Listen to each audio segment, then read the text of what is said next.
IronCAD 2024 extends IronCAD's replace functionality for parts and assembly to support features.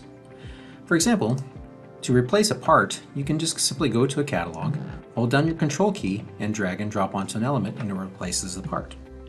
And this uses the anchor information of the part to replace that. The same concept has been added to features. So for example, in our starter catalog, we have some features inside of here, and we want to replace our whole feature to give new concepts for our design. So we can simply select on our feature, hold our Control key down, and drag and drop onto the feature, and it will replace that feature.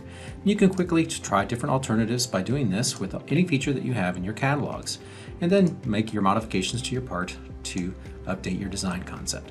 So a very handy feature to replace features on any part, or any assembly for that matter, to quickly have new concepts for your designs.